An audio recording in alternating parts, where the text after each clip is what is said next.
آپ حیران ہو گئے، آپ کے ایک انسانی گوشت کھانے والا ہے. اب باقی یہ گوشت ہے، گائے کا کھاؤ تو اس کا یہ اثر، بکرے کا کھاؤ تو اس کا یہ اثر، بھینس کا، اونٹ کا، پرندوں کا،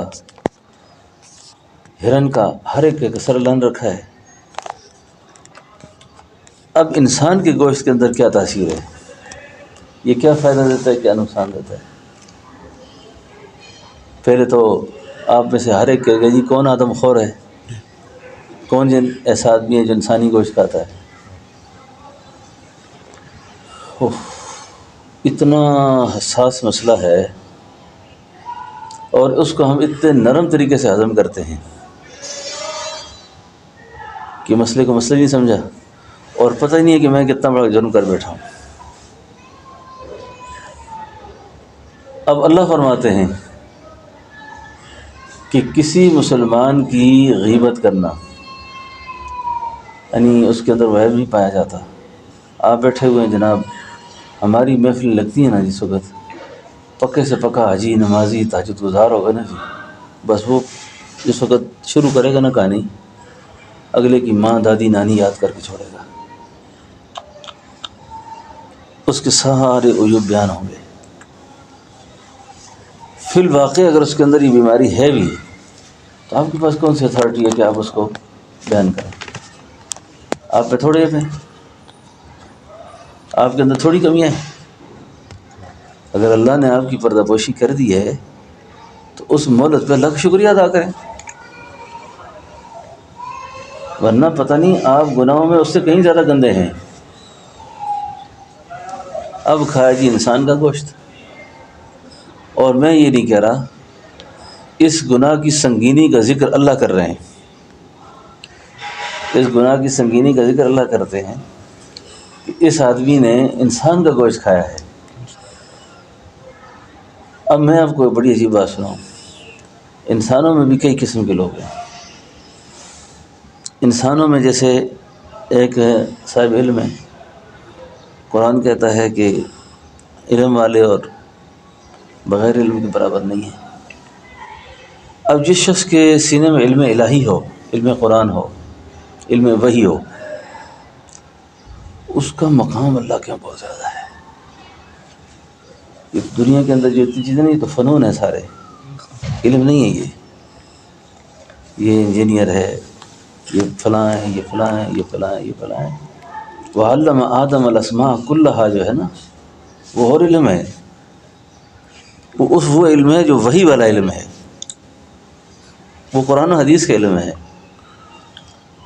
یہ جو دنیاوی علوم ہے نا، اب ایک انجینئر پر موت کا وقت آ گیا تو اس وقت وہ ہمارا ڈیزائن کرے گا. ڈاکٹر کا علم ہے، علم الابدان ہے، جو یہ علم میں شمار ہوتا ہے، لیکن وہ اتنا ہی بتا سکے گا کہ اس کی یہ میکانزم خراب ہو گئے ہیں، ایسے ٹھیک ہوں گے، اس میں یہ خرابی ہے، یہ ٹھیک ہونے والی بات ہے. اب موت آ گئی ہے، اب موت کے وقت ڈاکٹر بھی ہاتھ کھڑا کر دیتا ہے، سائنسدان بھی ہاتھ کھڑا کر لیتا ہے. اب اس کو یہ علم کام آنے والا ہے، علم الہی، علم وحی. اب اس کی فضائل ہیں، پھر حافظ قرآن جب قبر میں جائے گا، اس کے ساتھ اللہ تعالیٰ کی طرف سے کیا انعام ہوں گے، اس کا کیا اکرام ہوگا اس کا جی. جس کی بستیوں میں اللہ کی وحی محفوظ ہے، اللہ اس کو آگ میں نہیں جلائیں گے. ہاں جی. اب ایسے آدمی کی ایک شخص غیبت کرتا ہے، اور خاص طور پر آج کے فتنے کے دور میں، جو میڈیا کا دور ہے نا، مغرب کی اور انگریز کی اور یہود کی بڑی سازش یہ ہے کہ اگر تم نے لوگوں کو اسلام سے بدظن کرنا ہے نا، دین سے دور کرنا ہے، تو کیونکہ اسلام کے نام پر، قرآن کے نام پر بے دین سے بے دین آدمی کو بھی چڑھا جاتی ہے، غصہ آتا ہے اس کو، لڑائی کے لیے تیار ہوتا ہے، مرنے مارنے کو تیار ہوتا ہے. انہوں نے یہ نہیں کیا، وہ الگ ایک باب ہے. یہ انہوں نے کہا کہ ایسا کرو، ان کے علماء کو بدنام کرو، علماء کی غیبت پہ لگاؤ ان کو. اب کوئی لوگ بیٹھیں گے نا جی، یہ مولویوں کا کام ہے سیاست کا، یہ تو گندا کام ہے، اس گندے کام میں یہ نہ پڑیں۔ اب یہ بہت بڑے جاہل آدمی کی علامت ہوتی ہے کہ جو سیاست کو گندا کام کہتا ہے۔ وہ کیوں گندا کہتے ہیں پتہ ہے؟ اس لیے گندا کہتے ہیں کہ اسمبلی میں مفکر اسلام مفتی محمود نے جا کر مرزائیوں کو کافر کرا دیا تھا۔ وہ کہتے ہیں ادھر نہ جاؤ، اسمبلی میں نہ جاؤ، یہ گندا کام ہے، ان کے اہداف کو نقصان پہنچتا ہے۔ علماء اگر گئے اسمبلی میں تو یہ حق بات بولیں گے، اس کو گندا کرو۔ وہ اشفاق احمد مرحوم تھے نا، بڑے اچھے آدمی تھے، آج کل تو ناول لوگ نہیں پڑھتے نا، بڑے اچھی اچھی باتیں لکھتے تھے۔ وہ کہتے تھے لوگ اصل میں گالیاں دینا چاہتے ہیں اسلام کو،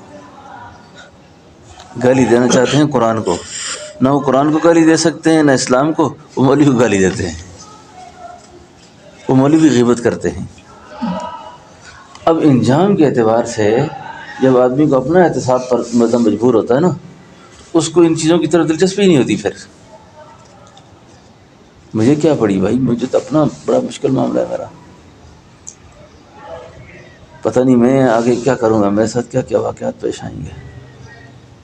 جی اس لیے جس آدمی کی اپنے اوپر نگاہ پڑتی ہے نا، وہ دوسروں سے بالکل بے غم ہو جاتا ہے، یا خدایا میرا کیا ہوگا۔ یہ کئی لوگ صوفیاء پر اہل اللہ پر جب اعتراضات کرتے تھے نا، جب یار یہ سیاست نہیں کرتے، کوئی کہتا ہے یہ تبلیغ نہیں کرتے، کوئی کہتا ہے یہ تدریس نہیں کرتے، یہ کیوں چپ بیٹھتے ہیں، کیوں پریشان ہیں۔ ایک عارف نے کہا اصل مسئلہ یہ نہیں ہے، تبلیغ بھی کریں گے، تدریس بھی کریں گے، سیاست بھی کریں گے، ڈر اپنا لگا ہوا ہے۔ جب اپنے عیوب سامنے کھلتے ہیں نا، اپنی بیماریاں سامنے کھلتی ہیں، تو اپنی بیماریوں کی وجہ سے پریشان ہوں میں کہ میرا کیا ہوگا۔ غیبت اتنی کی ہے، بہتان اتنے باندھے ہیں، الزام اتنے لگائے ہیں، اور پتہ نہیں کیا کچھ ہم نے نہیں کیا۔ تو اس لیے ایک تو ہے عام آدمی کی غیبت، ایک ہے اہل علم کی غیبت۔ تو جیسے مولانا صاحب نے فرمایا نا کہ اہل علم کی غیبت ایسی ہے جیسے زہر آلود گوشت کو منہ لگا دینا، کہ تو مرے گا تو ویسے بھی، لیکن جب زہر آلود گوشت کو کھا کے مرے گا تو کیسے تباہ برباد ہوگا وہ۔ تو ہماری اس وقت بہت سی بیماریاں ایسی ہیں، بہت سی بیماریاں ایسی ہیں جن کا تعلق نہ علاج طب میں ملتا ہے، نہ وظیفوں میں اس کا علاج ہوتا ہے، کیونکہ وظیفہ تقرب کا ذریعہ ہے، قرب کا ذریعہ ہے، وہ حرام کی تلافی نہیں کر سکتا، حرام کی تلافی نہیں کر سکتا۔ اب ہم بیمار ہیں، ہم وظیفہ شروع کرتے ہیں، اس سے فائدہ ہوگا، ثواب ہوگا، علاج نہیں ہوگا۔ علاج کے لیے اصل مسئلے کو دیکھنا ہوگا۔ توبہ ہے، جن کے حقوق کھائے ان سے معافی تلافی کی ہے، جن سے زیادتی کی ہے ان کو بخشوایا ان سے۔ اب وہ سارے ظلم اپنی جگہ پڑے ہوئے ہیں، اب میں وظیفہ شروع کیا ہوا ہے۔ سارا قرآن اگر گلے میں لے کے دے دے ڈالنے کے لیے، حرام کی تلافی قرآن گلے میں لٹکانے سے بھی نہیں ہوگی۔ ہم مسئلہ یہ ہے حرام کی تلافیاں کرتے ہیں مستحب سے، فرائض کی تلافیاں کرتے ہیں نفل سے۔ یہ شیطان کی پٹی ہے ساری، اصل مسئلے سے نظر ہٹائی ہوئی ہے، اصل مسئلے سے نظر اٹھ جائے ان کی۔ تو اس لیے بہت ضروری بات یہ ہے کہ ہمارے باطن میں ایسی خرافات، ایسی گناہ، ایسی چیزیں جنہوں نے جگہ بنائی ہوئی ہے وہ نکل جائے۔ اور اس لیے بزرگوں نے لکھا ہے نا، کیونکہ جس کی ہم غیبت کرتے ہیں نا، یہ جس کے پیچھے ہم باتیں بناتے ہیں، پھر معافی مانگنا مشکل ہوتا ہے۔ تو یہ کہہ دیا کریں کہا سنا معاف کر دیں، کہا سنا معاف کر دیں، کہا سنا معاف کر دیں۔ آج کل تو میسج کا زمانہ ہے، واٹس ایپ پہ لکھ دیتے ہیں روز، کہا سنا معاف کر دیں یار، یعنی یہ بھی کافی ہو جائے گا۔ اور کہا سنا معاف کرنے کے بعد پھر کرنا نہیں کام، پھر غیبت نہیں کرنی، پھر اس کے پھر بہتان نہیں باندھنا ہے۔ تو یہ مجلس میں اٹھتے وقت دوست احباب بھی بیٹھے ہیں، رشتہ دار بیٹھے ہیں، زندگی کا کوئی پتہ نہیں کہاں سنا معاف کر دیں. یہ آسان طریقہ ہے. اور اپنے بارے میں پتہ ہے کیا خیال کریں. یہ بڑا زبردست وظیفہ ہے یہ، کیونکہ کل مجھے ایک آدمی کا میسج آیا. اس نے کہا کہ حضرت میں بہت پریشان ہوں، مجھے کوئی وظیفہ بتائیں. کیا پریشانی ہے؟ کہا جی بس میرے گھر والے بھی، عزیز رشتہ دار بھی، بہن بھائی بھی منہ چڑھا کے میرے آگے پھرتے ہیں. تو میرے آگے لگتا مجھے یہ ہے کہ یہ میری غیبتیں کرتے ہیں. تو ایسا وظیفہ ہو کہ میرے خلاف کوئی نہ ہو. میں نے کہا ایسا وظیفہ تو ہے. کیا ہے؟ کہا میں نے کہا موسیٰ علیہ السلام اللہ کے جلالی پیغمبر تھے. وہ ایک دن اللہ سے یہ عرضی کر بیٹھے، یا اللہ جو مجھے اطلاع آتی ہے نا کہ فلاں تمہارے خلاف ہے تو بڑا غصہ آتا ہے. اللہ ایسا ہو کہ میرا مخالف کوئی نہ ہو، میرے پیچھے باتیں کوئی نہ کرے. اللہ نے فرمایا میرا محبوب یہ بات تو میں نے اپنے لیے پسند نہیں کی. دیکھو میں خدا ہوں، اللہ ہوں، لوگ میرا کھایا استعمال کرتے ہیں دیا ہوا، لوگ مجھے نہیں معاف کرتے. یہودیوں سے پوچھو نا کہ یہ عزیر علیہ السلام کے بارے میں کیا کہتے ہیں. عیسائیوں سے پوچھو، عیسائی کہتے ہیں کہ عیسیٰ علیہ السلام خدا کا بیٹا ہے. یہودی کہتے ہیں فرشتے خدا کی بیٹیاں ہیں. جی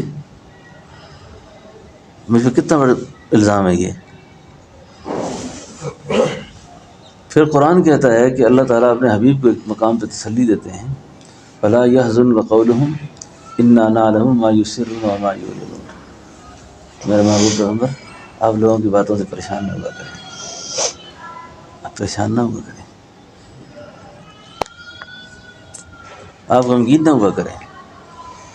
اب میں بات یہ کر رہا تھا، اپنے بارے میں اگر کوئی شخص بات کرے نا، دل کے گوشے سے رات کو معاف کر کے سویا کرو.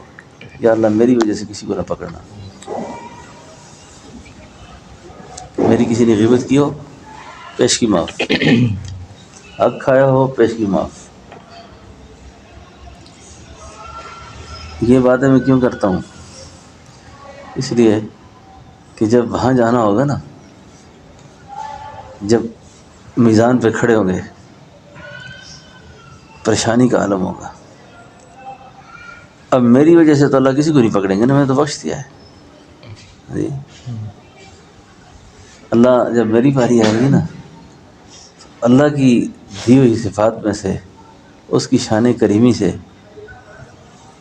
میں نے مخلوق کو بخشا ہے، معاف کیا ہے. اللہ کہیں گے تو مجھ سے زیادہ سخی ہے، زیادہ ہاں مجھ سے زیادہ سخی بنتا ہے، یا تو بھی معاف ہے، چل تجھے میں بخش رہا ہوں. آپ کہیں گے جی لوگوں کے حق کیسے بخشے جائیں گے؟ لوگوں کے حق واقعتاً لوگوں کے حق بخشے نہیں جاتے. لیکن حدیث میں ایک مقام کے بارے میں آتا ہے کہ اللہ کو اس شخص کی یہ ادا اتنی پسند ہوگی، اتنی محبوب ہوگی، اب اللہ اپنے فضلوں سے اس کو بخشنا چاہتے ہیں. لیکن جس کے ساتھ معاملات ہیں وہ بندہ کھڑا ہو گیا، وہ کہتا نہیں بخشتا، نہیں چھوڑتا، نہیں چھوڑتا اس کو. اللہ فرما رہے چھوڑ دے بھائی اس کو. کہتا ہے یا اللہ میں تو اپنا بدلہ لوں گا اس سے. کہتے ہیں آواز دینے والا آواز دیتا ہے. وہ پیچھے مڑ کے دیکھو ذرا، پیچھے دیکھو، ایک خوبصورت گھنا باغ، محلات، بڑی ایک دلچسپ منظر ہے. یہ شخص پوچھتا ہے یا اللہ یہ مقام کس کے لیے بنایا آپ نے؟ یہ مقام کس کا ہے؟ اللہ فرماتے ہیں کہ اس کا ہے جو میری وجہ سے دوسرے کو معاف کر دے. کہتا ہے یا اللہ میں بخشتا ہوں، مجھے دے دے، میں معاف کرتا ہوں اس کو. اس وقت ہمارے بہت ساری چیزیں جو ہے نا جی، غصہ، ٹینشنیں، لڑائیاں، جھگڑے، گھر میں فساد، اس کی بنیادی وجہ یہ ہے. آج آپ معاف کریں نا، دیکھیں آپ کیسے نیند آتی ہے رات کو. جس سے سب سے زیادہ مخالفت ہو نا، اب رات اس کو بخش کے سو جائیں. ہاں جی، ہمارے ایک دوست اس نے لکھا کہ رات کو سونے سے پہلے اسٹیٹس پہ صرف اتنا لگا دیا کریں الحمدللہ، بس آپ کو جلنے والا ساری رات سوچتا رہے گا پتہ نہیں کیا مل گیا اس کو، پتہ نہیں اس کو کیا ملا ہے. اگر اور زیادہ آسانی سے سمجھانا ہو تو کہتے شکر اللہ تو نے بڑی مہربانی فرمائی، اگر رات جانے وہ جانے پھر اب سو جاؤ، ٹھیک ہے نا. تو بس سب سے زیادہ مخالف کو یوں بخش کے سو جائیں، اس طرح بخش دیں اس کو، تو آپ کو آرام ملے گا. ورنہ کون آدمی جمیروں میں لگا رہے. بہادر شاہ ظفر نے کہا تھا ان حسرتوں سے کہہ دو کہیں اور جا بسے، ان حسرتوں سے کہہ دو کہیں اور جا بسے. اتنی جگہ کہاں ہے دل داغدار میں، اتنی جگہ کہاں ہے دل داغدار میں، لگتا نہیں ہے جی میرا اس اجڑے دیار میں. 4 دن مانگ کر لائے تھے زندگی، 2 کٹ گئے آرزو میں 2 انتظار میں.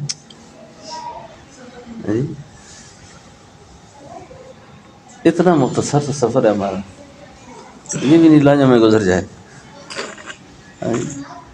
ایک لانجہ شروع کیا وہ ختم نہیں ہوتا، دوسرا چھیڑ دیا، دوسرا نہیں ختم، تیسرا چھیڑ دیا.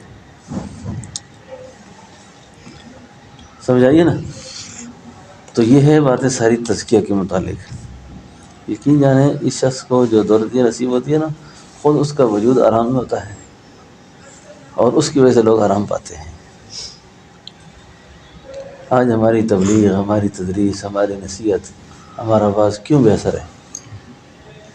وجہ کیا ہے اس کی؟ اس کی سب سے بنیادی وجہ یہ ہے کہ اندر ہمارا گند سے بھرا ہوتا ہے، اوپر ہماری تقریر ہوتی ہے. اب جب نصیحتیں جاتے ہیں نا، اب کئی لوگوں کے اسٹیٹس آپ پڑھیں اس سے لگتا ہے اس سے بڑا مومن آدمی دنیا میں کوئی نہیں ہے، اس سے بڑا مومن شاید دنیا میں پیدا ہی نہ ہو. لیکن تھوڑا سا معاملہ کر کے دیکھیں تو تمہیں ٹھیک کر دے گا، تمہیں ٹھیک ہو جائے گی. تو اپنی اصلاح کی فکر کرنی چاہیے، اصلاح کا غم کرنا چاہیے، متوجہ اللہ رہنا چاہیے، اور اللہ رب العالمین سے ہر وقت توفیق مانگنی چاہیے کہ یا اللہ تم مجھ پر رحم فرما اور میرے اخلاق کو ٹھیک کر، اور جب میرا قبر میں جانے کا وقت قریب ہو اس سے پہلے میں صاف ستھرا ہو جاؤں. 4 جہان ہے نا، 4 عالم ارواح سے ہم آ گئے ہیں، اب عالم دنیا میں ہیں. عالم دنیا کی اپنے آپ کو بنانے کی محنت کی زندگی ہے، اپنی محنت کی زندگی ہے عالم دنیا. عالم برزخ آرام کی جگہ ہے، عالم برزخ آرام کی جگہ ہے، اور عالم آخرت جو ہے نا وہ انعام کی جگہ ہے، انعام ملے گا. تو برزخ میں آرام تبھی ہوگا کہ دنیا میں کچھ انسانیت والی زندگی گزاری ہوگی، دنیا میں انسان بن کے رہے ہوں گے، ٹھیک ہے نا. تو یہ بہت ہی معقول اور بہت ہی مقبول وظیفہ ہے کہ آدمی بس اپنے غم میں لگ رہا، بس اپنے غم، اور دوسروں کے لیے دعا کرتا رہے، دوسروں کے لیے دعا کرتا رہے اور اچھے طریقے سے ان کو یاد کرتا رہے. تو انشاءاللہ مجھے اللہ سے امید ہے کہ اللہ پاک ہم سب کے معاملات کو آسان فرمائیں گے. اللہ اپنے خاص فضل و کرم سے ہماری تربیت فرمائے، اللہ ہماری تربیت فرمائے. تو یہ مراقبہ کریں.